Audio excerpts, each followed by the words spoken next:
Travel is such a wonderful thing. The last thing we want to have happen is that we return home with regrets about what we consumed on our trip. Travel experiences can be made all the better before, during, and after with some knowledge and planning. This is Courtney Drake McDonough, the publisher and managing editor of RealFoodTraveler.com and host of the Real Food Traveler podcast. I am once again turning over the hosting reins to one of our editors, Irvina Liu, who will be speaking with our special guest today about staying healthy, eating well, and feeling great when we travel and beyond. Hi, I'm Irvina Liu, Europe editor for Real Food Traveler. But today I'm not talking about Europe. I'm talking about a wonderful Hilton Head Health Resort in South Carolina. And we're going to be speaking with the registered dietitian there, Elizabeth Huggins. So as a peripatetic traveler, I am always trying to balance the pleasures of food with a lifelong journey to eat well and not to get too fat. I started going to spas in the 80s, primarily to eat fresh, clean foods.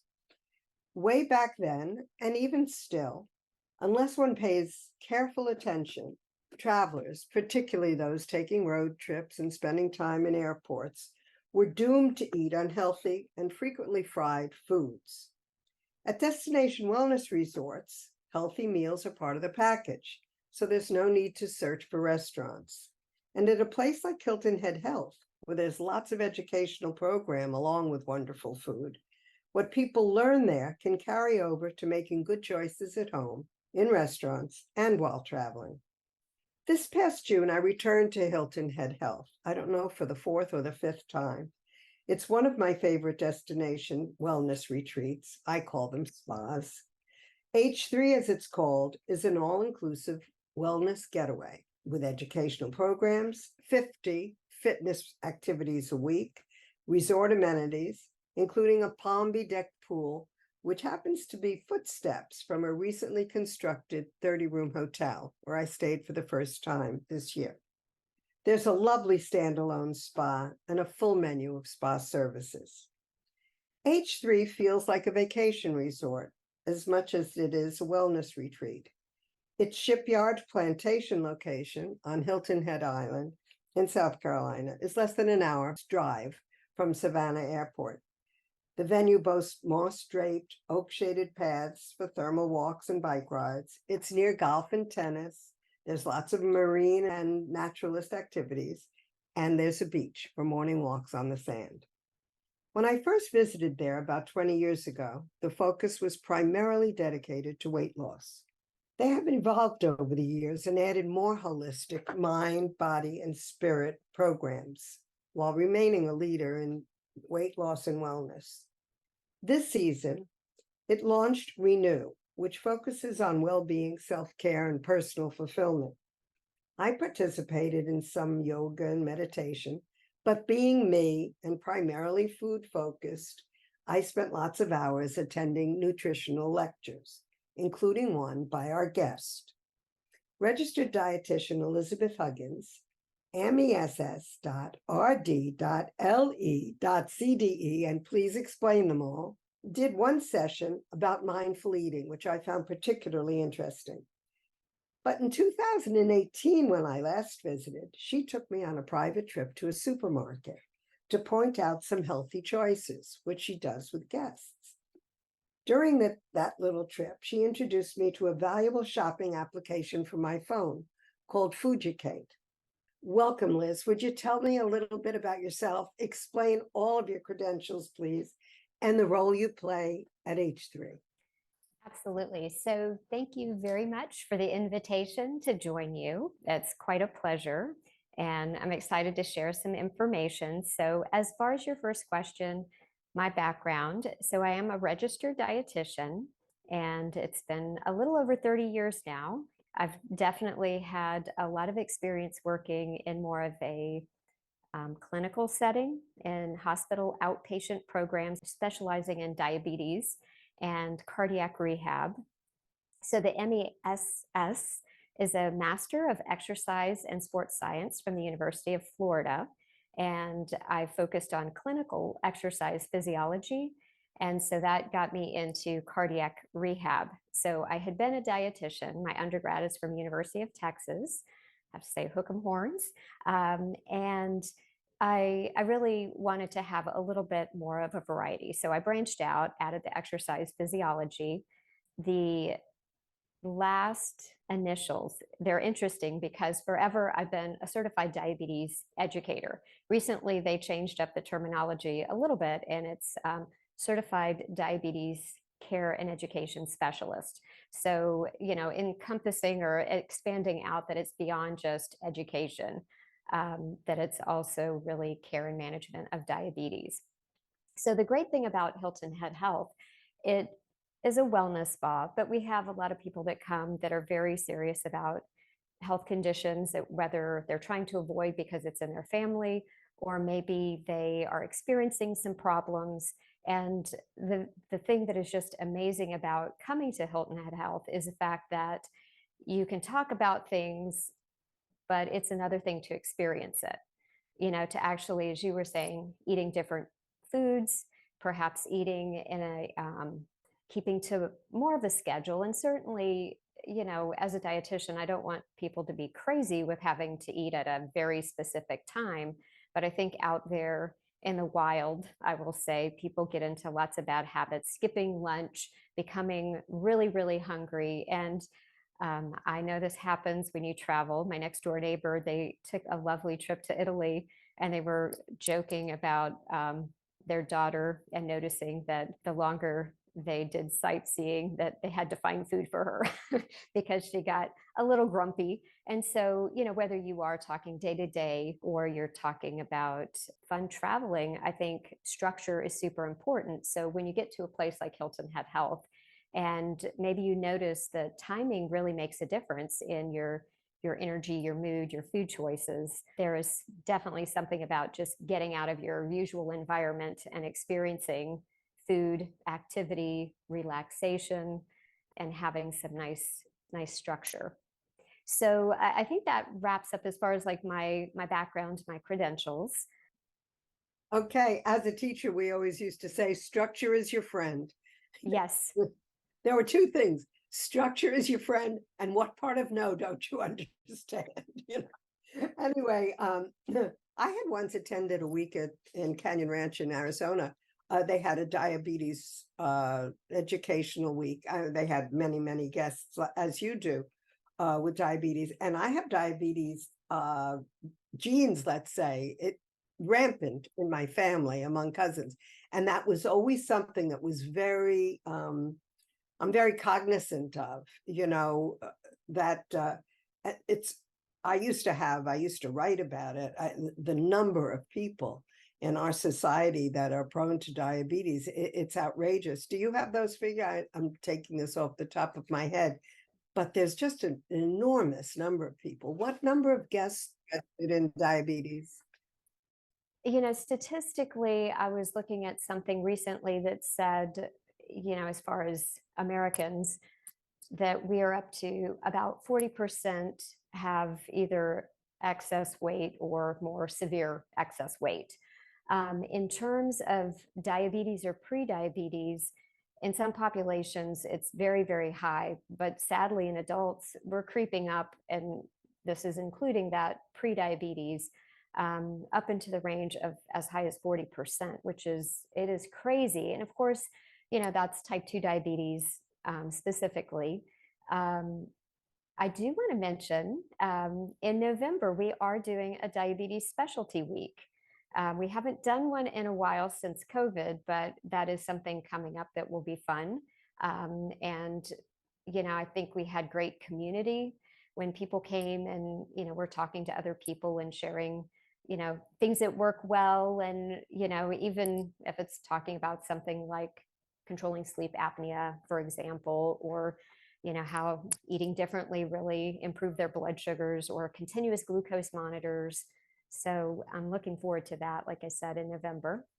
I think that the people who take part in it, it's hard to put into words the camaraderie that happens at a spa situation, but you sit down with three strangers at lunch, for example, and you just say hi, and within 10 minutes, there's this connection. And so many people, and of course, a lot of the conversation is about food and what you cook. It's an immediate connection. So I imagine that people who are, and I did experience it some years ago, it's probably 20 years ago now, but not only having diabetes and getting yourself, I know that many people got themselves regulated and were able to reduce their medication after just a couple of weeks or so. But anyway, this isn't just about diabetes, so let's move on to something more general. Tell me about the mindful eating. I have been trying to practice it and not watch television at breakfast, for example, which, I live alone and I've been trying to go outside and just look at the view. But could you just spend a minute talking about your mindful eating lecture and what you cover and why it's so interesting? Absolutely. So, as far as in the mindful eating class, it's a 30-minute class, and we try to incorporate mindfulness as far as regarding food into other activities, not just the class. We, in our dining room, have time where we really try to have a space for people that don't want to talk as much, as you were saying, like at the table, where they can really just focus on eating. And it's not about solitary confinement or something, it's just being able to really experience the food. And so, that term, being in the moment in terms of eating. And so that's totally being aware, using your senses. So, before you dive into that meal, actually starting out by thinking about, well, how hungry am I? Am I ravenous? Am I starting to have some thoughts on hunger, which that's where we might like people to be. We definitely don't want people taking several classes. And because a lot of people do come with an idea of losing some weight, we really encourage people to fuel their body in a positive way. 1 week perhaps of staying with us and being highly restrictive doesn't make for good long-term change. So, the idea of mindfulness is helping people get in touch and experience their food. So, okay, how hungry are you? And it's not a one size fits all with people necessarily having, as we'll talk about maybe later, a fit bite between a meal. But let's say, it's time to eat lunch, going into the dining room, being aware of your hungerness level, sitting down, really looking at the food. How does it look? Is it presented in a inviting way, fun? And I know you've probably experienced, I wish I have experienced half of the good food you've had in all your fun travels. But what does it look like? How does it smell before you even bite into it? Is there some, really, is there a basil or maybe citrus, whatever it might be that's standing out? And then when you go to bite into that food, noticing the taste, the texture, maybe it's not actually biting into it. Maybe it's letting it melt in your mouth and really experience that. Because I know all of us, we live in a world where, starting from being young, going to school, hurry up, eat, lunch breaks are very short. So, eat quickly, don't even really experience the food. And I mean, it's just sad because it trains us to not really be aware of what we're eating. So, if you back up, there can be a sense of gratitude. I mean, a lot of people from a spirituality standpoint, maybe they used to pray before a meal. And, for a lot of people, that is way gone. So, even if it's just simply sitting down and being thankful for that moment to take a break and really be be present in that experience. Does the food have any particular crunchy sounds? Is there anything about the crunch, the creaminess? So just totally experiencing it. And then, of course, the taste. Is it sweet? Is it salty? Does it have any sour bitterness, that umami feel? Really thinking about all of those things. And that, I think, is the big message with mindful eating or mindful dining, is to maximize it, because we've all sat down, read the newspaper, read, something on our phone, and gotten to the end of the meal and not really even realized hardly what we ate. Maybe the first two bites and the last bite, but whatever happened in the middle, just it's gone. So it's a lovely, and that's wonderful to hear that at home you're trying to practice that idea. It can be hard. Well, if I can interrupt, Absolutely. one of my favorite things to eat, and it goes back to childhood, and I try to limit myself to once every 2 or 3 weeks. I should do once a month, but I love a hamburger, and I love it on a roll, and I like it with a little thin slice of cheese and a tomato and onion. Well, recently I made my whole thing. I even package an individual hamburger and an individual roll so I can have this whole treat sometimes. And somebody called me on the telephone, and I swear to God, I don't remember the first bite or the last. And my whole special thing that I think about, like other people think about some kind of ethnic food, I think about that hamburger. And it was gone. And I've really been trying. I'm very big on color on a plate. If there's not Oh, yeah. yellow, I mean, I must have all of that. But sometimes it's just like you've eaten and you don't even know what you had. So that mindfulness it's a very important thing. I'm trying. But Well, and I'm like you said, I mean, the buildup to being able to be mindful would be trying to structure your environment in a way where you can be. For example, sometimes, talking to somebody where maybe they feel like they might start twitching if they can't look at their phone, maybe it's saying, okay, set a timer on your phone and at least try, for 10 or 15 minutes to just slow down and enjoy the meal. Make sure you put your fork down, yeah. but have an environment that's pleasant. Push away from the desk if that's where you always eat. Definitely have that nice environment so that you can try to enjoy being mindful. There's a law in France that you're not allowed to eat at your desk. Oh, that's a great law. And during COVID, they had to put a pause on it. Yeah, that's absolutely a law, and the importance of going out or being social or being alone or whatever, and ambiance is very much so. Let's move on if we can.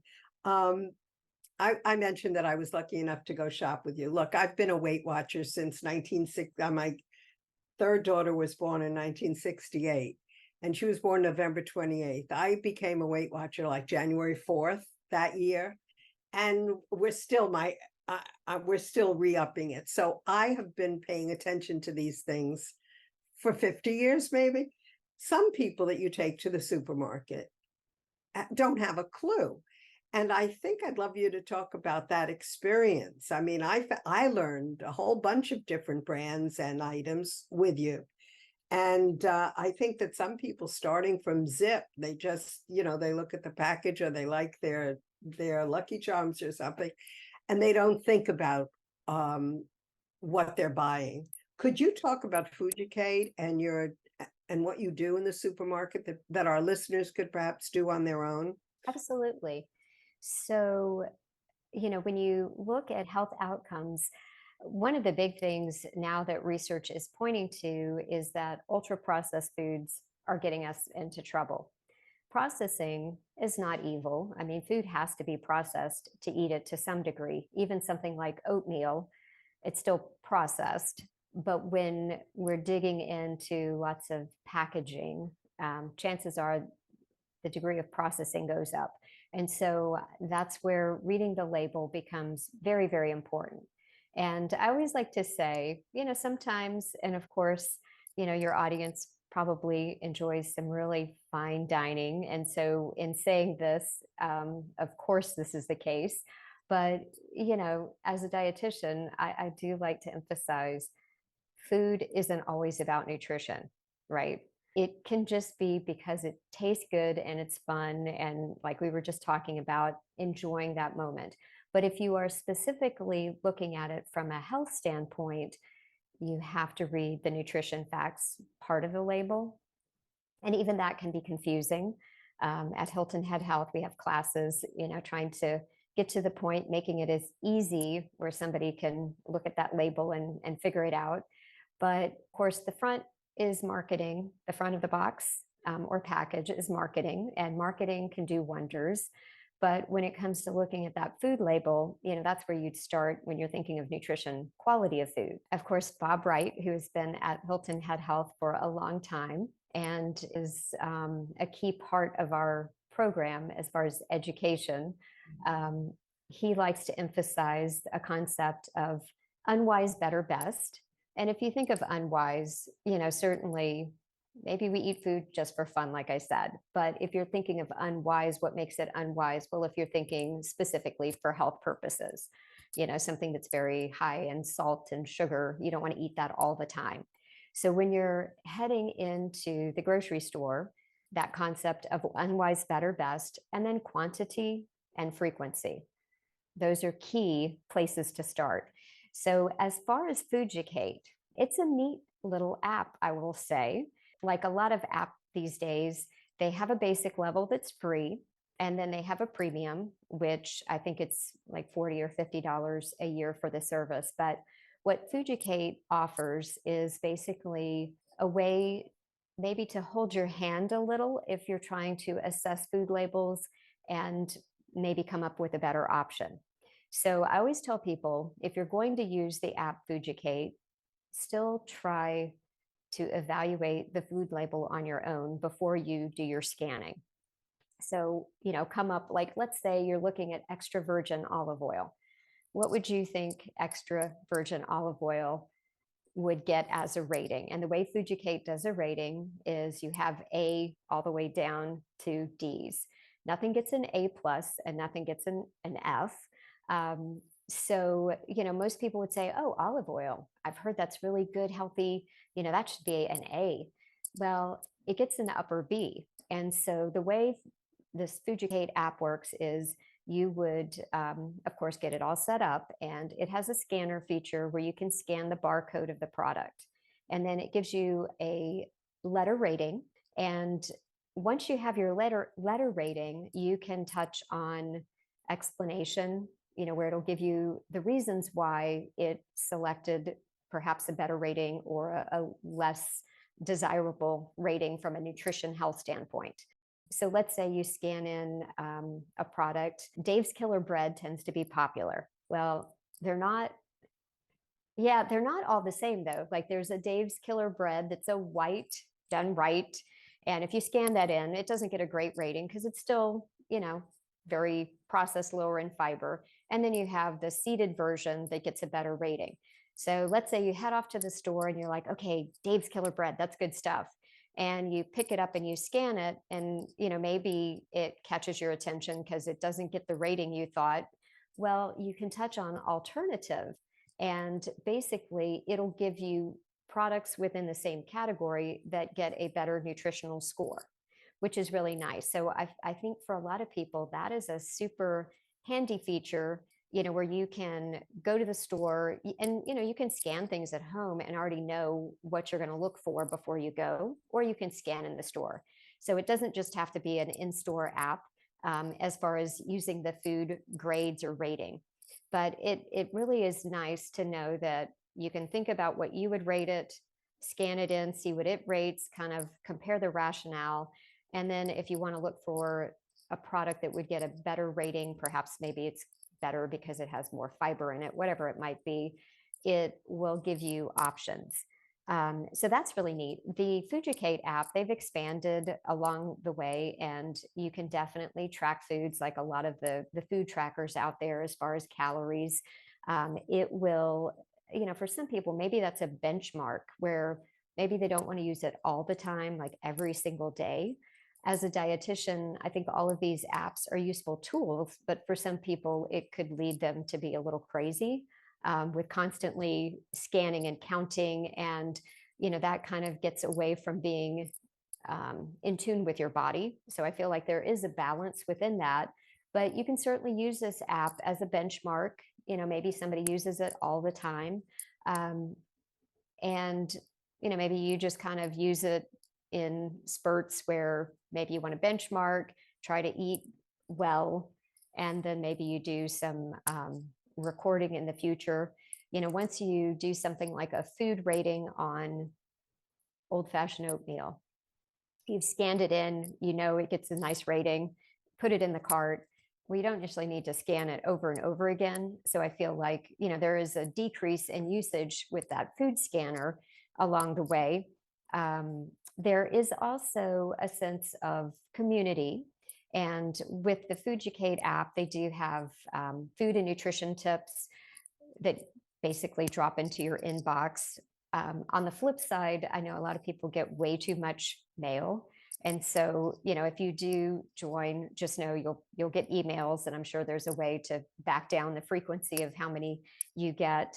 But sometimes maybe you get a handy tip on hydration, and it reminds you, oh yeah, I was doing really well, but I kind of slacked off. So maybe I need to pay a little more attention to that. So it's a very nice tool as far as an app. And like I said, the basic part is free. The premium, it would allow somebody that, let's say, they have celiac disease, and so they very specifically want to avoid all gluten. Well, if you have the premium, it would basically, you can sort out, and the suggestions you get would already be gluten-free, for example.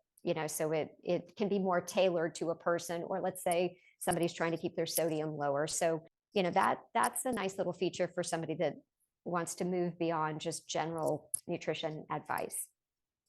Well, it's a good thing. I don't want to be a commercial for Fooducate, but it is one of the apps. There was somebody else was doing like not a mindful eating, but some kind of a meal planner app. There are a million of these things, and they're good. I know that myself, when I'm looking at ingredients, for example, when there's a whole bunch of ingredients, I just put I don't eat a lot of packaged foods, but if you're buying tomatoes, and now I only buy San Marzano, and I only buy whole peeled because all my cooking shows say that that's what to buy. But when you see a whole bunch of ingredients and there are 3 lines, I just put it back. The other thing that's a shortcut is, like if you're looking at cereals and those things, if it's above 6 grams, I don't even, let's say, of sugar or a certain number of salt, I don't even look at it. I just look at that one thing. If I see 12 or 18 grams, I like, go away. I don't even bother with the product. But I think we all develop our own little shortcuts. I know I was recently deciding that, I really should have cold cereal in the summer with berries occasionally. I eat too many eggs. And so I was shopping for a new cereal. And you really have to look at those ingredients when you're going because the marketing on the front and the ingredients on the back do not match each other at all. One of the things that you hear, and this is kind of going back to more of a general grocery store comment, a lot of times people say, oh, I've heard shop the perimeter. And it's true and it's false, interestingly enough, because if you think about, well, where would you find whole grains? Well, we know fresh fruits and vegetables tend to be on the outside, but whole grains, like your oatmeal, or let's say you're getting quinoa or farro, brown rice, wild rice, all of things, you do have to go down that aisle. So, you want to be selective and not just wander up and down the aisles, but know what you're looking for. Absolutely. As far as if you're going with fresh, there's not going to be a specific brand, perhaps. But if you're looking for, even if it's something like canned beans, I feel like it's more about a specific product line, because you can look at, let's just say we're looking at Bush's baked beans versus beans, same brand, that are low sodium. You still have to do a little detective work, so as far as maybe traveling, if you're looking at some ideas, I do like the idea of something like maybe traveling with crackers. Let's say you're hopping on the plane and you don't want to eat the crackers that they're serving, that type of thing. Triscuits, then crisp, I like those really well. There is a lower sodium, if you're trying to keep your sodium down. There's another brand, it's called Mary's Gone Crazy Super Seed. And for people that are trying to be all out plant-based. Technically, it is a vegan product.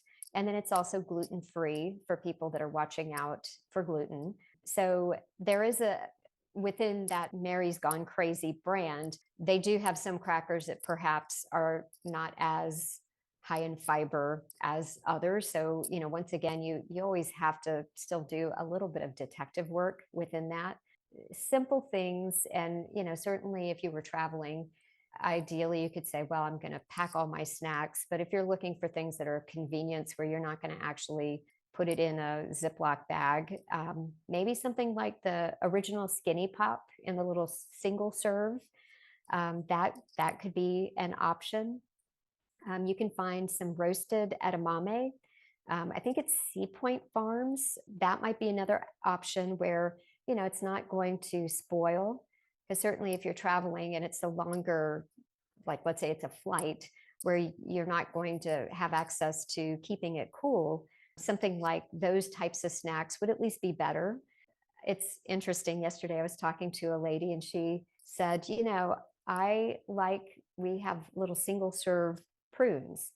And she said, I like that idea. There's actually research that prunes perhaps can be helpful with bone health. So, let's say you happen to like dried plums. Prunes kind of get a bad rap. If you think about that, let's say you take, 4 or 5 with you as a little snack. I mean, that could be nice. Plus, if it's travel, sometimes people get a little dehydrated and backed up. So, having something like prunes and then making sure you're drinking plenty of water might be a nice little travel tip. But it could be any kind of dried fruit with that. It's the sugar content, like you mentioned earlier, really diving in.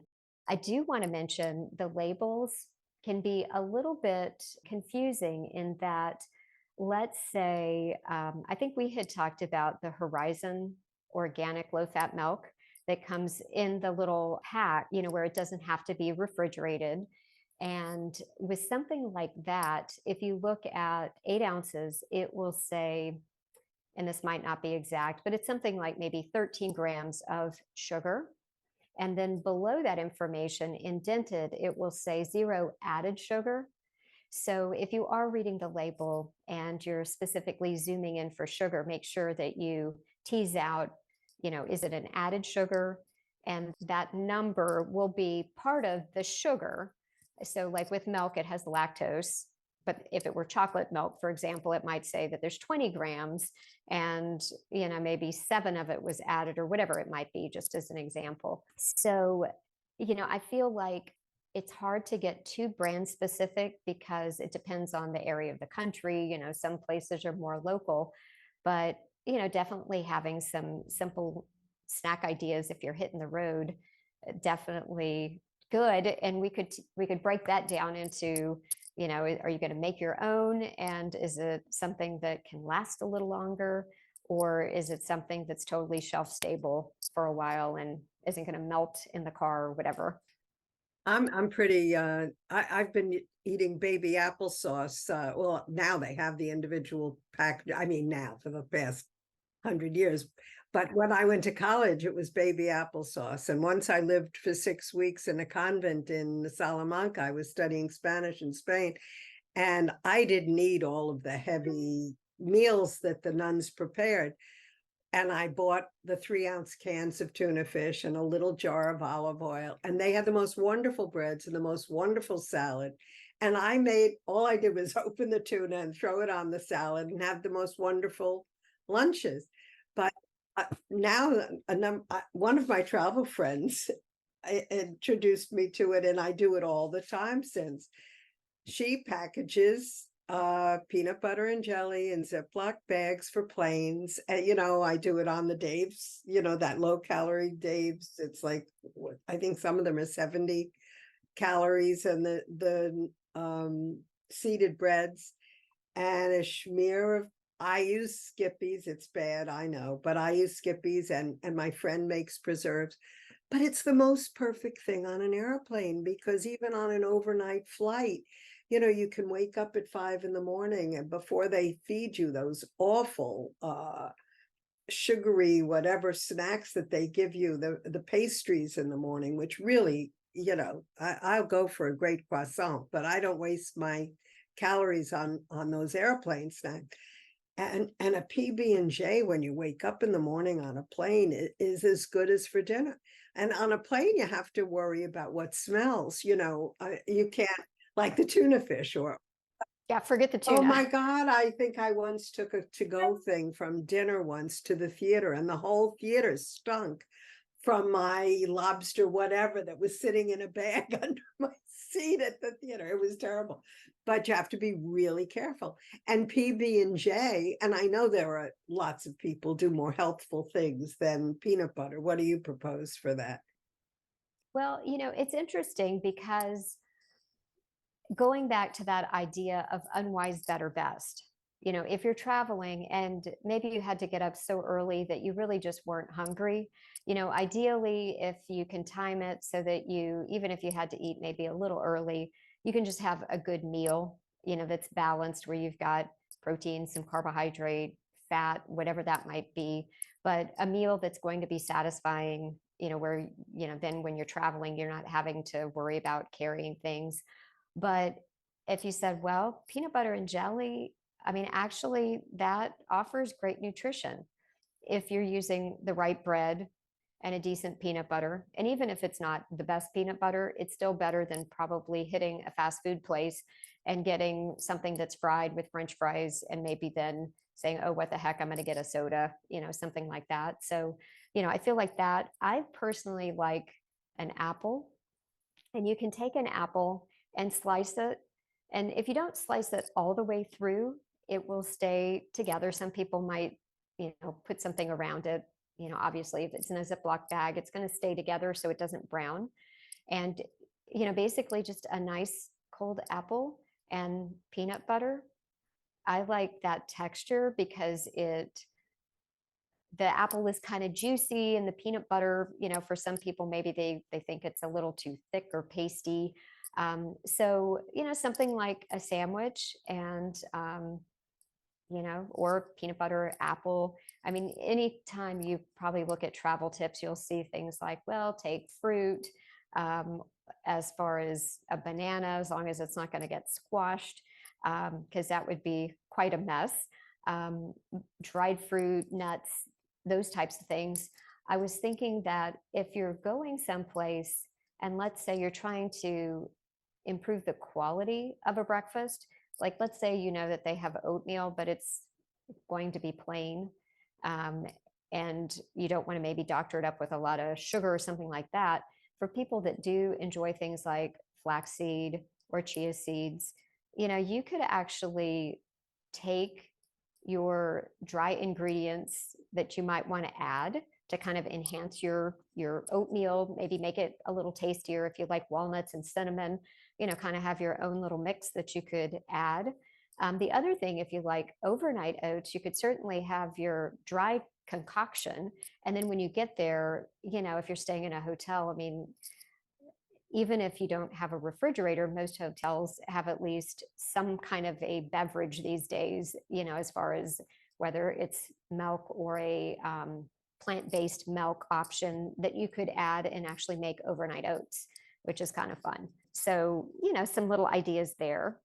I love the Fit Bites at Hilton Head, and they're wonderful for travel because they're portion controlled. They're things that you buy. And applesauce is one of them, the individual prunes. I'm trying to think of some of the others, especially I took a road trip this week, and I went upstate New York, and we were driving for 4 hours at a time. And it's nice to have things. And when we used to sail, my husband always had the mix of walnuts and raisins and stuff, which you put in a Ziploc bag. They're great for hotel rooms because I know sometimes we have dinner like at 8:30, 9 o'clock at night.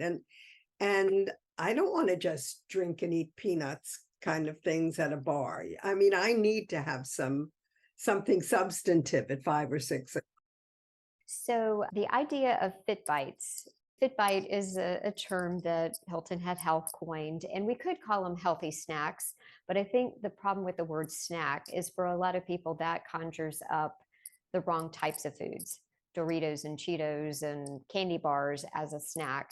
and snack accidents happen, and they can be dangerous.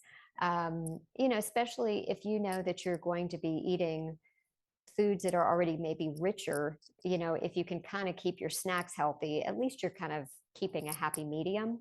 And maybe that's a great source of fiber. So the idea of a fit bite, it is a purposeful snack, where you're really thinking about, okay, do I want something like maybe some fresh vegetables?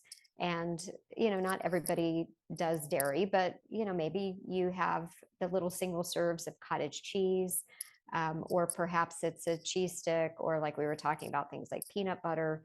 But we try to have items that, perhaps are as low as 50 calories, but they might get combined with another item. So the idea of a fit bite might be 100 to 150 calories, kind of a nice little stepping stone to hold someone over if they feel like they're starting to get overly hungry before they're ever going to have a meal.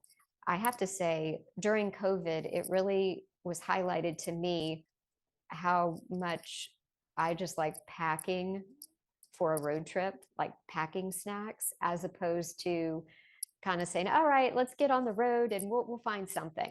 I talk to people a lot, and it could be the same thing in the morning, or it could be a trip where it's like, I just got to get out of the house. And instead of doing a little planning in advance, where, if you stop at a rest stop and you can find a tree if it's hot, where you have a little shade, you can actually, I think, really enjoy having something in your car that you packed, whether it is something like a fit bite that's a little bit lighter, or maybe you did some kind of a hummus wrap, with veggies and some type of a protein in there. But it's more relaxing than hanging out waiting to order, and there's a long line and you just want to kind of keep going, um, where you can actually take a break and be a little more mindful with eating, perhaps, and then take a little leg stretch, because if you're at a rest stop where you can, just get out and move around a little. And I mean, we know that's good, period, as far as for things like circulation, but it's, good for staying awake and alert as well. So I really like the idea of putting a little bit of planning time into what somebody might pack if they're taking a road trip. And I feel like it's time saving, really. And then you end up enjoying it better than getting something out of a vending machine or whatever that, it was good in the moment, but not really very much for sustaining you. If you look at what moms do, moms with kids in strollers, for example, but moms always pack all kinds of little things in those little baggies and whatnot, so that the children, they're pleasant and they're happy and they're content, and they're usually, or a lot of people do them very healthfully, but we don't do them for ourselves. I mean, I really do plan those things. I sometimes it boggles my mind that people will wait online for 25 minutes at a drive-in to get a cup of coffee or something, and God knows what with it. Anyhow, Liz, we could go on and on. We didn't even touch on fine dining, which is quite another thing, but I do want to say one more thing about Fit Bites. People come to Hilton Head Health and they will, really be excited about the idea of Fit Bites.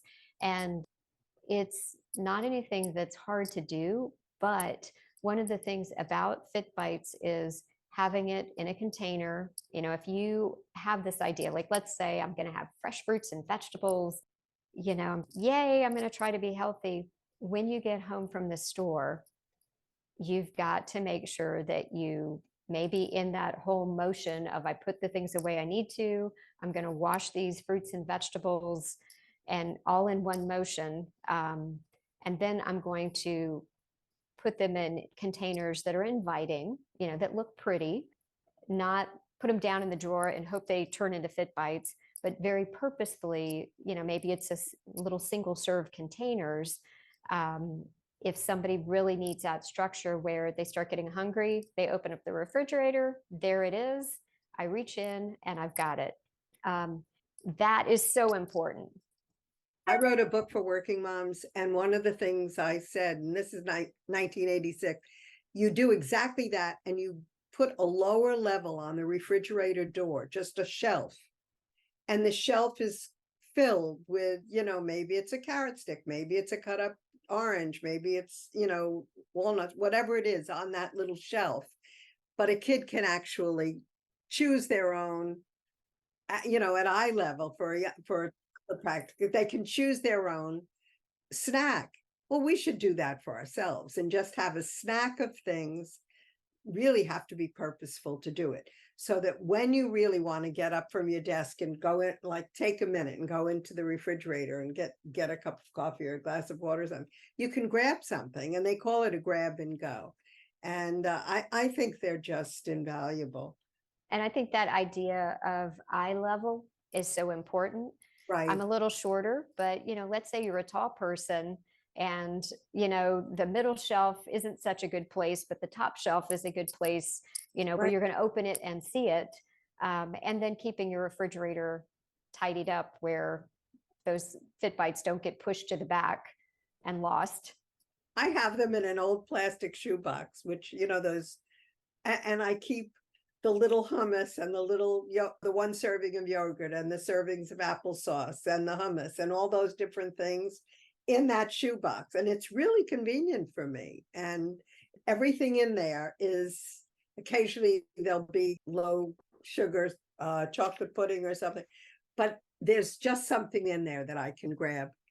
Anyhow, it's an effort, and I never completely succeed, but I keep trying. And I think that our listeners, it might help when they travel to be thinking about these things, and purposefully is a good thing. I love Bob Wright and his lectures, and I shared one thing. I don't know what spa I got it at, but along with Unwise, Better, and Best, there are two others. One is you eat, what is it? You eat breakfast like a king, lunch like a worker, and dinner like a pauper is one. And the one that I like best is you try to eat more vegetables than fish, more fish than chicken, more chicken than beef, like that. And there are just so many things to keep reminding us to be healthy. And Liz, I really love seeing you again, and wish I could get to Hilton Head Health many more times than I do, but I've been lucky enough to be there a few times and loved every moment. So thank you for what you do and all your education, because we really appreciate it. Oh, my pleasure. Thank you. Thank you both for this informative and really helpful conversation. The Real Food Traveler podcast is available on iTunes, Spotify, Google Podcasts, and a variety of other streaming services. And an article by Irvina will accompany this podcast on our site, realfoodtraveler.com, where you'll receive more information, live links, photos, and more.